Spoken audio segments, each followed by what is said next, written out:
अस्सलाम वालेकुम, मेरा नाम है जहांसेब हाशमी और यह है Honda civic Oryol UG 2021 model. Even अगर आप 50 से 70 लाख के बीच में कोई गाड़ी ढूंढ रहे हैं तब भी सिविक एक्स एक बेहतर ऑप्शन है, क्योंकि ये गाड़ी लुक्स के लिहाज से बहुत मजेदार है, फीचर्स भी रिसेंट ऑफर करती है, पावर के लिहाज से भी ज़बरदस्त है, एवरेज भी ठीक देती है और इसके अलावा ये गाड़ी अपनी रीसेल वैल्यू भी काफ़ी स्ट्रॉन्गली होल्ड करती है। 50 से 60 लाख के बजट में मोस्ट लोग सोचते हैं कि उनको सोनिक लेनी चाहिए या फिर यारिस लेनी चाहिए या फिर सिटी लेनी चाहिए। वो गाड़ियाँ अपनी जगह ठीक हैं, लेकिन मेरे ख्याल से उन सबसे बेहतर ऑप्शन ये है, क्योंकि ये गाड़ी आपको सही इंजॉय भी करवाएगी और उसके अलावा पैसे भी देके जाएगी बेचने के टाइम पे। खैर, इसमें ऐसी बहुत सारी चीज़ें आती हैं जो कि इसकी वैल्यू को जस्टिफाई करती हैं, वो सब मैं कवर करूँगा इस रिव्यू के अंदर। फिलहाल अगर बात की जाए इस गाड़ी की प्राइस की, तो ये स्पेसिफिक कार 2021 मॉडल है, इस्लामाबाद रजिस्टर्ड है और इसकी डिमांड 66 लाख रुपए है, 66 लैक्स। ये गाड़ी साइकिल मोटरस्पोर्ट के पास अवेलेबल है और अगर आपने इसके बारे में कोई इन्फॉर्मेशन लेनी है तो आप इसी नंबर पर कॉल कर सकते हैं या फिर आप साइकिल मोटरस्पोर्ट को विजिट कर सकते हैं, जो कि रावलपिंडी में DH2 के गेट 1 के अपोजिट लोकेटेड है। साइकिल मोटर्स की टोटल 2 ब्रांचेस हैं, एक रावलपिंडी में मरी रोड पे और फिर एक रावलपिंडी में ये वाली ब्रांच। इन दोनों ब्रांचेस पे गाड़ियों की बाइंग एंड सेलिंग के साथ साथ गाड़ियों के काम भी किए जाते हैं, जैसे कि tint, wrap, ceramic coating, PPF, graphene coating. यहाँ पे गाड़ियाँ फेसलिफ्ट भी की जाती हैं, यानी कि अगर आपके पास 2016 वाली सिविक एक्स है तो आप उसको 2021 वाली शेप में कन्वर्ट करवा सकते हैं। इसमें कौन कौन से पार्ट्स चेंज होते हैं मैं कवर करूँगा इस रिव्यू के अंदर।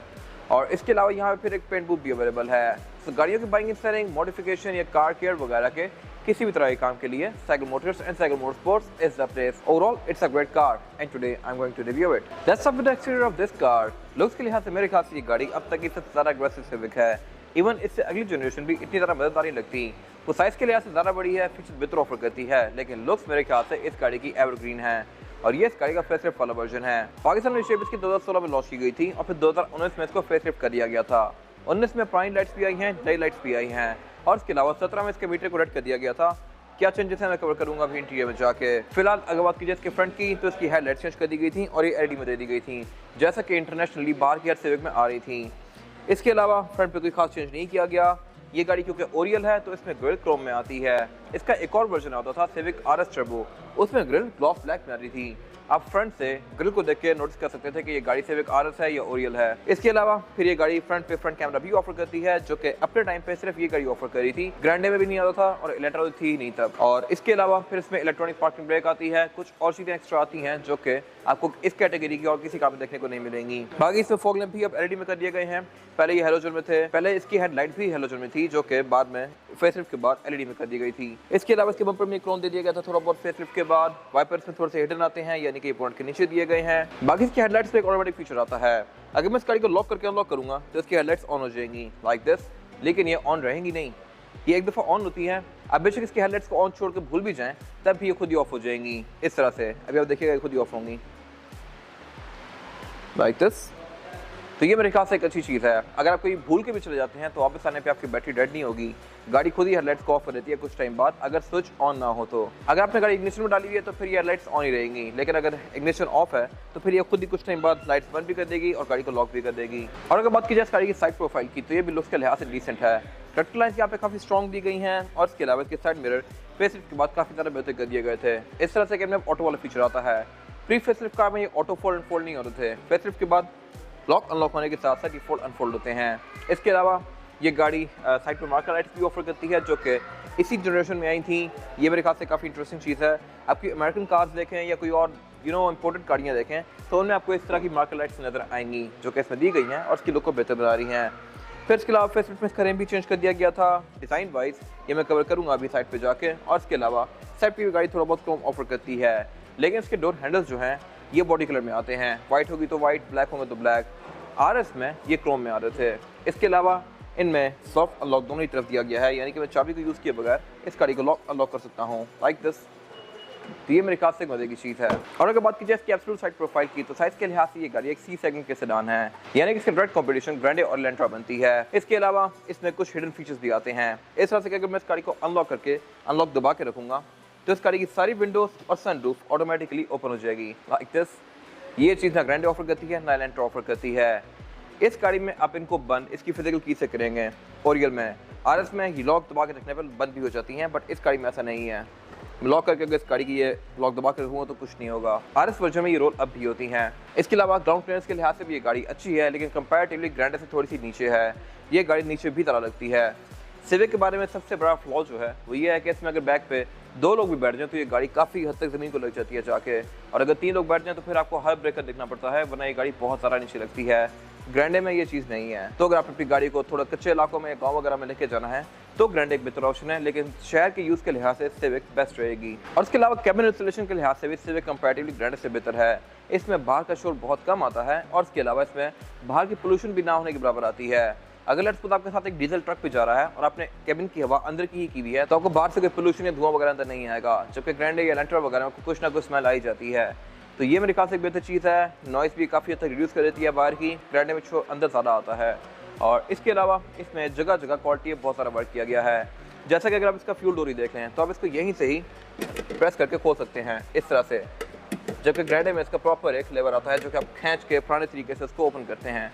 फिर इसके अलावा back pick shark fin antenna offer करती है। इसमें क्वार्टर ग्लास दिए गए हैं। एंट्री और एग्जिट सिविक में ठीक है यंगस्टर्स के लिए, लेकिन अगर आप थोड़े से एजड हैं तो आपके लिए इसमें बैठना निकलना थोड़ा सा मुश्किल होगा, क्योंकि ये गाड़ी काफ़ी ज़्यादा नीचे है। और सिविक की 10th जनरेशन के बारे में एक इंटरेस्टिंग फैक्ट ये है कि ये गाड़ी स्पोर्ट बैक शेप में है, यानी कि इस गाड़ी की छत बैक पे आती डिग्गी तक कंटिन्यू कर जाती है। ये शेप बेसिकली उन गाड़ियों की आती है जिनका ट्रंक और कैबिन एक ही होता है, जैसे कि प्रियस हो गई, ऑडी A5 हो गई, इस तरह की बहुत सारी गाड़ियाँ। बट इस गाड़ी की शेप वैसी बनाई गई है, लेकिन ये गाड़ी है प्रॉपर 4 डोर सेडान। और अगर बात की जाए इस गाड़ी के रेयर लुक की, तो यहाँ पे फेसलिफ्ट में कोई खास चेंजेस नहीं किए गए। टेल लाइट इसकी ऑल टुगेदर सेम ही है। इनमें अलावा एलईडी लैंप्स दिए गए हैं जो कि एंड टू एंड कंटिन्यू करते हैं, और इसके अलावा इंडिकेटर और रिवर्स इसका हैलोजन में है। फेसलिफ्ट में यहाँ पे जो चेंजेस किए गए थे वो ये थे कि इसके रिफ्लेक्टर्स के साथ यहाँ पे ये क्रोम ऐड कर दिया गया था, एंड दैट्स इट। इसके अलावा यहाँ पे कोई चेंज नहीं किया गया। और बाकी ये गाड़ी क्योंकि ओरियल है तो एग्जॉस्ट में एक ही आता है राइट साइड पे। इसका जो RS वर्जन था उसमें डुअल एग्जॉस्ट दिए गए थे और वो दोनों फंक्शनल थे। इसके अलावा ट्रंक को लॉक करने के लिए नीचे यहाँ पे एक सॉफ्ट बटन दिया गया है, और ट्रंक कैपेसिटी भी इस गाड़ी की अच्छी खासी स्पेशियस है। लेकिन सिविक एक चीज़ लैक करती है, वो ये है कि इसके रेयर बेंचेस फिक्स ही हैं, जबकि ग्रैंडे और एलेंट्रा दोनों में आप रेयर बेंचेस को फोल्ड कर सकते हैं, उनमें स्प्लिट आता है। इसके अलावा ये गाड़ी स्पेयर टायर भी ऑफर करती है और टूल किट भी ऑफर करती है बैक पे। ट्रंक इसका अंदर से काफ़ी वेल इंसुलेटेड है, इसमें ये प्रॉपर कवरिंग्स वगैरह दी गई हैं, लेकिन ये हमेशा से नहीं थी। 2016, 17, 18 वाली सिविक में ये अंदर से एक्सपोज होता था। जब इसको 2019 में फेसलिफ्ट किया गया तो उसके बाद से इसके अंदर ये इंसुलेशन आना शुरू हुई थी। बाकी इसमें बैक पे ये ABS और VSA की बैचिंग दी गई है, जो कि शो करवाता है कि इसमें ABS के साथ साथ व्हीकल स्टेबिलिटी असिस्ट भी ऐड कर दिया गया है, और इसके अलावा यहाँ पे कुछ खास है नहीं। इसके बाद अगर बात की जाए इस गाड़ी के इंटीरियर की, तो इंटीरियर के लिहाज से भी ये गाड़ी काफ़ी मज़ेदार है और यहाँ भी पैसे पूरे करती है।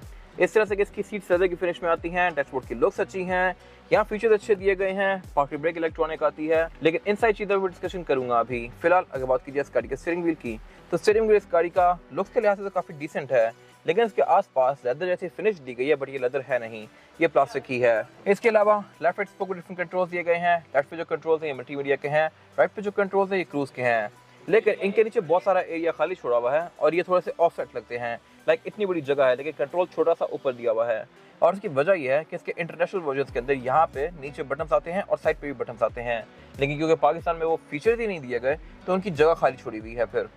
तो ये मेरे ख्याल से एक वियर्ड चीज़ है। इसके अलावा अगर बात कीजिए इसके स्टीयरिंग व्हील की मूवमेंट की, तो ये स्टीयरिंग व्हील टेलीस्कोपिक आता है। आप इसको आगे पीछे भी कर सकते हैं और ऊपर नीचे भी कर सकते हैं, लाइक दिस। बाकी हेडलाइट के कंट्रोल इसमें नॉर्मल से दिए गए हैं, लेकिन इसमें फॉग कंट्रोल कंपनी से ही आता है। वाइपर भी इसके नॉर्मल से हैं। और अगर बात की जाए इस गाड़ी के मीटर की, तो मीटर इसका लुक्स के लिहाज से डिसेंट है, लेकिन मेरे ख्याल से रिवर्स का मीटर इससे बेहतर था, रिवर्स का भी रिबॉन का भी, क्योंकि वो दो अलग अलग लेवल्स पे थे।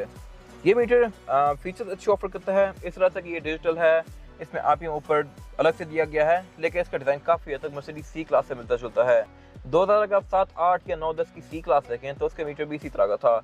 सेंटर में स्क्रीन, उसके आसपास उसका स्पीडोमीटर। इसमें सेंटर में स्क्रीन दी गई है जो कि स्पीड शो करवाती है, और आसपास RPM दिया गया है।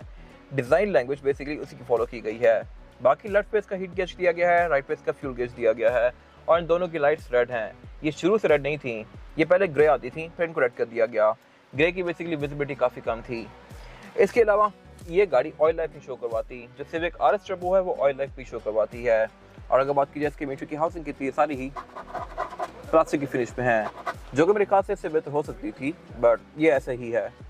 डैशबोर्ड इसका साइज़ के लिहाज से अच्छा खासा बड़ा है। एयरवेंट से गाड़ी फ्रंट पे 4 ऑफर करती है और बैक पे भी काफ़ी सारे ऑफर करती है, जो कि मैं कवर करूंगा अभी। इसके अलावा सेंटर में इसकी मल्टीमीडिया स्क्रीन दी गई है, जो कि अगेन काफी इंप्रूव्ड है पहले वाली स्क्रीन से। पहले वाली स्क्रीन 2016 वाली बहुत सारा हैंग होती थी। इसके अलावा इसमें ब्लूटूथ, ऑक्स नेविगेशन, USB इस तरह की सारी चीजें आती हैं। कैमरा से गाड़ी टोटल 3 ऑफर करती है, एक फ्रंट पे, एक बैक पे और फिर एक कैबिन में। लेकिन RS टर्बो कैमरा 4 ऑफर करती है, क्योंकि उसमें स्क्रीन अंदर 2 आती हैं। एक स्क्रीन इसकी यहाँ भी दी गई होती है, जो कि इस गाड़ी में नहीं है। इसका आर्मरेस्ट स्लाइड हो सकता है, उसका स्लाइड नहीं होता। बाकी इसके अलावा उससे नीचे क्लाइमेट कंट्रोल दिया गया है जो कि सिंगल जोन ही है। फिर उससे नीचे एक स्टोरेज पॉकेट दी गई है और उससे नीचे यहाँ पे एक जगह दी गई है जहाँ से आप नीचे वाले स्टोरेज पॉकेट को एक्सेस कर सकते हैं। नीचे वाले स्टोरेज पॉकेट के अंदर इसके 12 के आउटलेट दिया गया है जहाँ पर आपको चार्जर लगा के उसकी तारें यहाँ से ऊपर निकाल सकते हैं। इसके अलावा उससे पीछे इसका गेयर सिलेक्टर दिया गया है। गेयर सिलेक्शन जो ऑफर करती है ये गाड़ी ये है PRND स्पोर्ट्स और लोड। आप इसको मैनुअली नहीं चला सकते, लेकिन जो इसमें RS वर्जन आता है वो गाड़ी आप मैनुअल भी चला सकते हैं, उसमें पैडल शिफ्टर्स भी दिए गए होते हैं। और फन फैक्ट ये है कि आपको Civic RS भी इसी के प्राइस में मिल जाएगी क्योंकि उसकी वैल्यू थोड़ी सी कम है as compare to this car. वो गाड़ी आराम से बिकती भी नहीं है और पाकिस्तान में कुछ टाइम वो गाड़ी मुश्किलात का शिकार रही है जिसकी वजह से उसकी मार्केट इस जितनी स्ट्रॉन्ग नहीं हुई। तो अगर आप सेम पैसे लेके जाएंगे तो आपको RS भी मिलेगी, ये भी मिलेगी। RS फीचर्स के लिहाज से इससे बहुत ऊपर है लेकिन रीसेल के लिहाज से थोड़ी स्लो भी है। फिर साथ यहाँ पे इसका ब्रेक होल्ड दिया गया है, पार्किंग ब्रेक दी गई है। पार्किंग ब्रेक इलेक्ट्रॉनिक ये ओनली कार थी जो कि अपने टाइम पे ऑफर करती थी। आज तक ग्रैंडे में भी और एलेंट्रा में भी ये सिंपल ही आ रही है। इससे बड़ी कार जो कि सोनाटा है सिर्फ वो पाकिस्तान में ये पार्किंग ब्रेक इलेक्ट्रॉनिक ऑफर करी है, बाकी मोस्टली कार्स में ये अभी तक हाथ वाली ही आ रही है। साथ यहाँ पे इकॉन मोड दिया गया है जो कि बेसिकली इकॉनमी मोड है। बैक पे इसका एक कप होल्डर दिया गया है। काफी बड़ा सारा यहाँ पे एक सेंटर कंसोल दिया गया है जिसका आर्म रेस्ट स्लाइडिंग में है और ये सारा सेंटर कंसोल लेदर की फिनिश में है। बहुत सारी कार्स वो भी होती हैं जिनमें ये वाला सारा एरिया, सीट और डोर पैनल्स वगैरह फैब्रिक में होते हैं। वो गाड़ियाँ यूजी नहीं होती। लोग कहते हैं कि यूजी टर्म एम ही लगाई हुई है लोगों ने साथ, लेकिन यूजी का मतलब ये है कि लेदर वाली कार। आपको सिविक एक्स में ओरियल वर्जन मिलेंगे जो कि ऑटोमेटिक भी होंगे, उनमें सनरूफ भी होगी, अलॉय रिम भी होंगे, लेकिन सीट फैब्रिक की फिनिश में होंगी। वो गाड़ियाँ यूजी नहीं होती। यूजी ये गाड़ी है जिसमें सीट्स, डोर्स, सेंटर कंसोल ये चीज़ें लेदर की फिनिश में आती हैं। तो बेसिकली ये चीज़ यूजी कहलाती है। सीट इसकी डुअल कॉम्बिनेशन में है, बेज के और बीच में सेंटर में ये थोड़ी सी स्ट्राइप्स दी गई हैं जो कि इसकी लुक को बेहतर बना रही हैं। ड्राइवर की सीट इसमें मैनुअली 2 वे एडजस्टेबल है, आप इसको आगे पीछे भी कर सकते हैं और ऊपर नीचे भी कर सकते हैं हाइड्रोलिक से। ऊपर नीचे वाला ऑप्शन पैसेंजर के पास नहीं दिया गया। इसके अलावा सेम लेदर इसका डोर्स के अंदर भी कंटिन्यू किया गया है। इसमें डोर लॉकर और लॉकर ड्राइवर पैसेंजर दोनों के पास दिए गए हैं। विंडोज गाड़ी में फ्रंट दोनों ही पावर्ड आती हैं, यानी कि इनको मैं सिंगल टैप से फुली रोल डाउन या रोल अप कर सकता हूँ और बाकी पिछली विंडोज नॉर्मल है। ट्रंक अनलॉकर इसमें इलेक्ट्रॉनिक दिया गया है। साइड मिरर का रिट्रैक्टेबल ऑफर करती है, यानी कि इनको मैं गाड़ी के अंदर से ही फोल्ड अनफोल्ड कर सकता हूँ लाइक दिस। और इसके अलावा इसमें पुश स्टार्ट भी आता है। वैनिटी मिरर गाइड ड्राइवर और पैसेंजर दोनों के लिए ऑफर करती है। सेंटर में इसकी कैमरा लाइट्स दी गई हैं जो कि येलो ही हैं। रियर व्यू मिरर्स का नॉर्मल सा है। सनरूफ ये गाड़ी ऑफर करती है जिसको आप यहाँ से ऊपर क्लोज कर सकते हैं। ये चीज़ गाड़ी में ऑप्शनल है। एक स्टैंडर्ड वर्जन भी आता है सिविक में, इवन 11 जनरेशन के अंदर भी, जिसमें सनरूफ नहीं होती। अगर आप कुछ पैसे बचाना चाहते हैं तो आप उस पर ऑप्ट कर सकते हैं, लेकिन रीसेल के लिहाज से वो गाड़ी बहुत ही ज़्यादा स्लो होती है। रीसेल हमेशा सिविक में सनरूफ वाली कार की ही होती है, तो हाईली रिकमेंड कि आप जब सिविक लें तो सनरूफ वाली ही लें। इसके अलावा यहाँ पे कुछ खास है नहीं। इसके बाद अगर बात की जाए इस गाड़ी में रेयर पैसेंजर्स के लिए सीटिंग कैपेसिटी की, तो ये बैक पे की बहुत ज़्यादा स्पेशियस नहीं है। मेरे पास लेग रूम यहाँ पे बस सफिशिएंट है और हेडरूम भी। और इसमें एक चीज़ अजीब है, वो ये है कि इसमें काफ़ी बड़ा सारा हम दे दिया गया है। सिविक की 9th 8th जनरेशन में यह हम नहीं आता था, 10th जो कि ये है इसमें हम दे दिया गया है। तो यहाँ पे 3rd पर्सन बैठने को बैठ सकता है, लेकिन वो ज़्यादा कंफर्टेबल नहीं होगा। पाँव रखने के लिए उसके पास जगह कम है और इसके अलावा सेंटर से भी ये सीट्स रेज्ड हैं, तो 3rd पर्सन यहाँ पर एडजस्ट हो सकता है, लेकिन एक बच्चा। हेडरेस्ट यहाँ पे 3 दिए गए हैं। सेंटर में ये गाड़ी सेंटर कंसोल भी ऑफर करती है। इसके अंदर 2 कप होल्डर्स दिए गए हैं और बाकी ये गाड़ी बैक पे एयर वेंट्स भी ऑफर करती है, सेंटर में भी और पैसेंजर्स के पाँव पे भी। ये अगेन मेरे ख्याल से एक अच्छी चीज़ है। वैसे आपको इतना आइडिया नहीं होगा, लेकिन जब ये सीट उतरी हुई होती हैं या अगर आप लेट के देखें बिल्कुल यहाँ से, तो आपको पैसेंजर्स के पाँव पे एयर वेंट्स नजर आएंगे। ये अगेन मेरे ख्याल से एक अच्छी चीज़ है और आपको यूजुअली मर्सिडीज या BM में देखने को मिलती है। बाकी इसके अलावा ये गाड़ी बैक पे क्वार्टर ग्लास ऑफर करती है, सीट बेल्ट ऑफर करती है, आइसोफिक्स के पोर्ट्स ऑफर करती है और इसके अलावा यहाँ पे कुछ खास है नहीं। इसके बाद अगर बात की जाए इस गाड़ी के इंजन की, तो इंजन ये गाड़ी अपने एरा में 2 ऑफर करती थी। एक ये इंजन जो कि 1800 सीसी है और फिर एक 1500 सीसी इंजन जो कि टर्बोचार्ज था। ये गाड़ी RT इंजन के साथ आती है जो कि सिविक रिबर्थ में भी आया था, रिबॉन में भी आया था और फिर इसमें भी आया है। इस जनरेशन में इसके अंदर एक मेजर इंप्रूवमेंट की गई और वो ट्रांसमिशन की थी। ट्रांसमिशन की गाड़ी CVT ऑफर करती है और अगर आप रिबर्थ या रिबॉन के बाद इस गाड़ी को चलाते हैं तो आपको ड्राइविंग काफ़ी डिफरेंट लगेगी। पावर के लिहाज से ये थोड़ी सी स्लगिश फील होगी, लेकिन एक जो रेस होती है, आप हल्की सी रेस लेकर गाड़ी को चलाना शुरू करते हैं, उसका एक्सपीरियंस इस गाड़ी में काफ़ी स्मूथ है। रिबॉन और रिबर्थ गियर शिफ्ट करती हैं। जैसे आप 20-30 पर जाएंगे तो फिर झटका खा के गियर शिफ्ट करेगी, फिर तीसरे में जाएगी, फिर चौथे में जाएगी। इसमें आपको कुछ फील नहीं होता। ये गाड़ी एक ही RPM के साथ चलती जाती है और वो बड़ा स्मूथ सा एक्सपीरियंस होता है और इसी वजह से, इस स्मूथ रैफ की वजह से इसकी एवरेज भी बेहतर आती है। ये गाड़ी आपको तकरीबन 12-13 की एवरेज आराम से दे सकती है, जबकि रिबॉन और रिबर्थ 10-11 से ऊपर नहीं जाती। और इसके अलावा ये इंजन काफ़ी ज़्यादा रिलायबल भी है। ये गाड़ी 3-4 लाख किलोमीटर भी चल सकती है आराम से अगर आप इसको मेंटेन रखें तो। फिर इसमें एक और इंजन आता था जो कि 1500 सीसी टर्बोचार्ज था। वो गाड़ी पावर के लिहाज से इससे बहुत ज़्यादा ऊपर थी। ये गाड़ी 138 हॉर्स पावर प्रोड्यूस करती है, जबकि 1500 सीसी टर्बो वाला इंजन 178 हॉर्स पावर प्रोड्यूस करता था, जो कि एक बहुत सिग्निफिकेंट फ़र्क है इस बॉडी साइज़ के लिहाज से। और वो गाड़ी आराम से सोनाटा या मार्केट वगैरह के साथ कम्पीट कर सकती है, और अगर आप उसको ट्यून कर दें तो वो गाड़ी आराम से फिर 4000 सीसी गाड़ियों के साथ भी कम्पीट कर सकती है। ये एक डिसेंट इंजन है, और इसके अलावा इसमें ABS, traction control, drive modes, इस तरह की चीज़ें भी आती हैं जो कि इस कैट को और बेहतर बनाती हैं। बोनट के अंदर इंस्टॉलेशन दी गई है जो कि अगेन शुरू से नहीं आ रही, ये फेसलिफ्ट के बाद आई है, और इंजन बेस का बस ठीक है, कोई वेल इंसुलेटेड नहीं है, और इसके अलावा यहाँ पे कुछ खास है नहीं। इसके बाद अगर बात की जाए इस गाड़ी की टायर साइज की, और टायर साइज जो ऑफर करती है ये गाड़ी, ये है 215, 55 और 16। इसमें 16 इंच का मल्टी प्रोग्राम दिया गया है जो कि सिंगल ही कलर में है, ग्रे कलर के, जबकि इससे पहले वाला रिम भी 16 इंच का था, लेकिन वो मल्टी कलर में था, एल्यूमिनियम और ग्लॉस ब्लैक की फिनिश के साथ। मेरे ख्याल से ये रिम लुक्स के लिहाज से बहुत ज़्यादा बेहतर है। कुछ लोगों को पहले वाला रिम ज़्यादा पसंद था, हर किसी की अपनी चॉइस है, लेकिन टायर इन दोनों ही गाड़ियों में सेम है।